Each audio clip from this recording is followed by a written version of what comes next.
আল্লাহ তুমি রহম করো রহমানুর রহিম, তোমার দয়ায় স্বাধীন করো আকসা ফিলিস্তিন, তোমার দয়ায় স্বাধীন করো আকসা ফিলিস্তিন।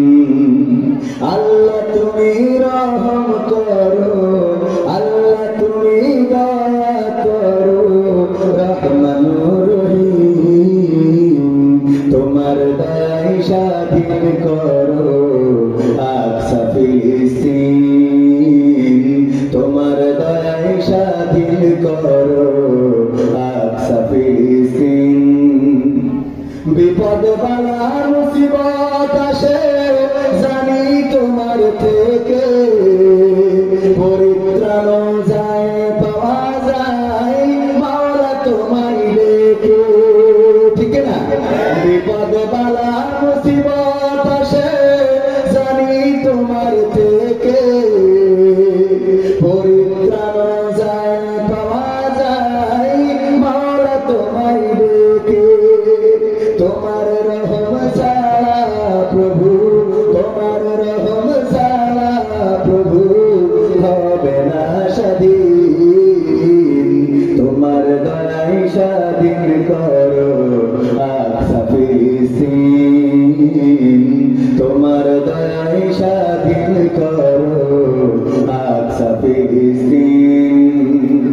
হতাহত হয়েছে যারা, ভেঙেছে বাড়ি ঘর, আপন তুমি করে দিও কইরো না গোপন। হতাহত হয়েছে যারা, ভেঙেছে বাড়ি ঘর, আপন তুমি করে দিও কইরো না গোপন। নতুন করে সাজিয়ে দিও, নতুন করে সাজিয়ে দিও তুমি তাদের দিন, তোমার দয়ায় স্বাধীন করো আকসা ফিলিস্তিন, তোমার দয়ায় স্বাধীন করো আকসা ফিলিস্তিন। আল্লাহ তুমি রহম করো রহমানুর রহিম, তোমার দয়ায় স্বাধীন করো আকসা ফিলিস্তিন, তোমার দয়ায় স্বাধীন করো আকসা ফিলিস্তিন। বলেন আমিন। আলহামদুলিল্লাহ। কেন জোরে বলতে বলেছিলাম মনে আছে? যে সময় ফিলিস্তিনের এই মানুষগুলো এত উৎকণ্ঠায় দিন যাপন করছে, কারো ভাই নাই, কারো বাবা নাই, কারো মা নাই, ছোট বাচ্চা শিশুরা দুগ্ধ পান করাবে এমন নারী নাই, আহত হয়েছে, রক্ত জমাট বেঁধে রয়েছে, আমার মতো এরকম ছিঁড়ে গেছে, কেলিয়ে গেছে, পা কেটে বের করতে হয়েছে, হাত কেটে বের করতে হয়েছে। এই মানুষগুলোর থেকে আমরা ভালো আছি না খারাপ আছি? তো আলহামদুলিল্লাহ আমরা এত আসতে বলবো। আবার বলেন আলহামদুলিল্লাহ। আল্লাহ শুকরিয়া আদায় করলে আল্লাহ নিয়ামত বাড়িয়ে দেন, বলেন সুবহানাল্লাহ। আল্লাহ রাব্বুল আলামিনের শুকরিয়া যত আদায় করবেন, আপনি বিপদে মুসিবতে যত নির্যাতনে নিষ্পেষণে শুকরিয়া আদায় করবেন, আল্লাহ তত আপনার নিয়ামত বাড়িয়ে দেবেন।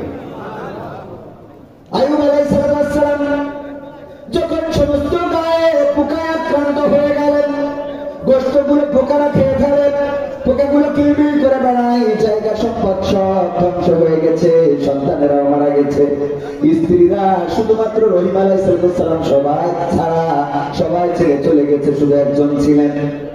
সমস্ত শরীরে ঘাম, সমস্ত শরীরে পোকা, কুষ্ঠরোগ থেকে শুরু করে পোকা পচন ধরে গেল। তারপর আল্লাহর জিকির ছাড়লেন না। আল্লাহ রাব্বুল আলামিন যখন এইভাবে দেখলেন যে তারপর আমার জিকির ছাড়ে না, এবার জিহ্বার মধ্যে ঘা দিয়ে দিলেন, তারপরে জিহ্বার মধ্যে পোকা তৈরি করে দিলেন।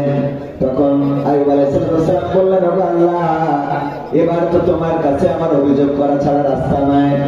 ওগো আল্লাহ, তুমি আমার সন্তানদেরকে কেড়ে নিয়েছো, আমি তোমার কাছে অভিযোগ করি নাই। তুমি আমার সম্পদ কেড়ে নিয়েছো, কোনো অভিযোগ করি নাই। তুমি আমার স্ত্রীদের কেড়ে নিয়েছো, অভিযোগ করি নাই। তুমি আমার সমস্ত গায়ে ঘা দিয়েছ অভিযোগ করি নাই, পোকা দিয়েছ অভিযোগ করি নাই, পোকাগুলো আমার গায়ের গোশতগুলো খেয়ে নেয়, তাও কোনো অভিযোগ করি নাই। ও আল্লাহ, তুমি যখন আমার জিহ্বায় পোকা দিলে, এখন তো অভিযোগ করা ছাড়া কোনো রাস্তা নাই। কারণ আল্লাহ, তোমার এই পোকা যদি আমার জিহ্বাটা খেয়ে নেয়, তাইলে কেমন করে আমি তোমার জিকির করবো, তোমার কাছে একটু জানতে চাই। ও আল্লাহ, তোমার কাছে ফরিয়াদ, তুমি আমার সমস্ত সব কিছু কেড়ে নাও, আমার সমস্ত শরীরে পোকা দিয়েছ, আমার সমস্ত অঙ্গ প্রত্যঙ্গ ধ্বংস করে দিতে পারো, কিন্তু জিহ্বাটা আল্লাহ তুমি আমার একটু অক্ষত রেখে দাও, যেন আমি বিপদে মুসিবতে তোমার নামের জিকিরটা করা বন্ধ না করে ফেলি।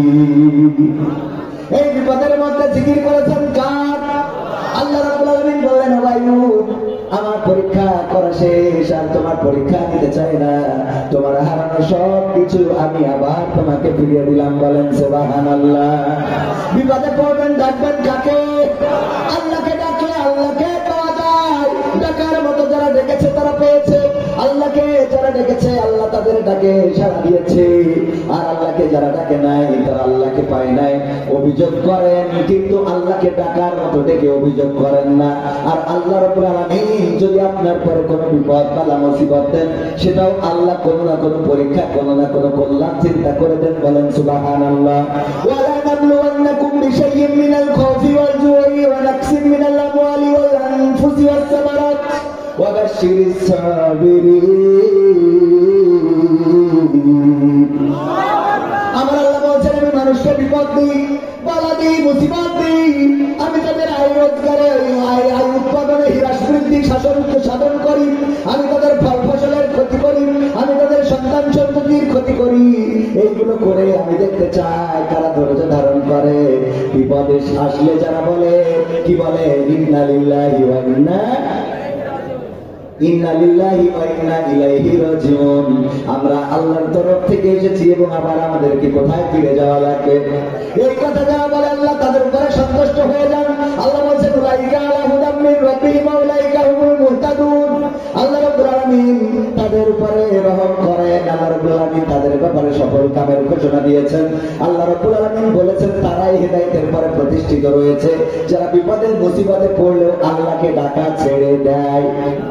আল্লাহকে ডাকে কি ছাড়া যাবে?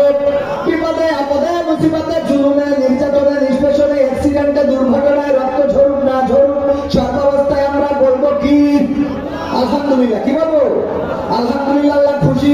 তুমি যদি আমাকে কষ্ট দিয়ে খুশি থাকতে চাও, আপত্তি নাই। ওই আব্দুল কাদের জিলানী রাহিমাহুল্লাহর মতো বলতে হবে, ও আল্লাহ, পরকালের ময়দানে তুমি যদি আমার জান্নাতে দাও, পরকালের ময়দানে তুমি যদি আমার জান্নাতে দাও।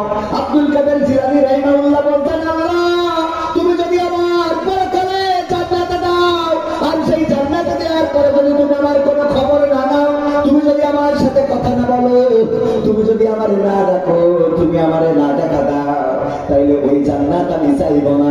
বরং তুমি যদি আমারে জাহান্নামে দাও, দেওয়ার পরে যদি জিজ্ঞাসা করো, আব্দুল কাদের জিলানী, এখন তুমি কেমন আছো, জাহান্নামে তোমার কেমন লাগে, যদি তুমি জান্নাতে রেখে আমার সাথে কথা বলো, আল্লাহ, আমি ওই জান্নাতের থেকে জাহান্নামটাই বেছে নেব।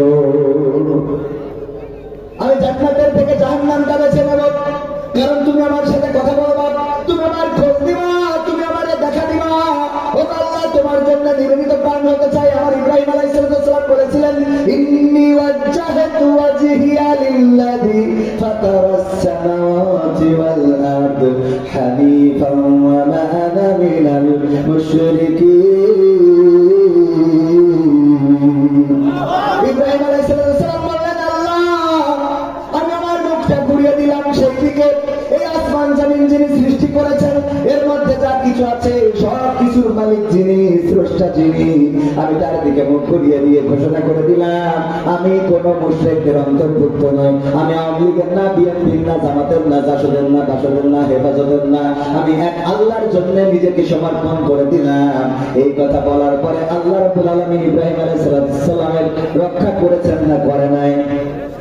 করেছে কিনা? এই জন্য আল্লাহ শিখিয়েছে আমাদের বিশ্বনবীর মাধ্যমে, বলেছে, বিশ্বনবী, তুমি তোমার উম্মতদের জানিয়ে দাও, কুল ইন্না সালাতি ওয়া নুসুকি ওয়া মাহইয়ায়া ওয়া মামাতি লিল্লাহি রাব্বিল আলামিন। আল্লাহর নবীকে জানিয়ে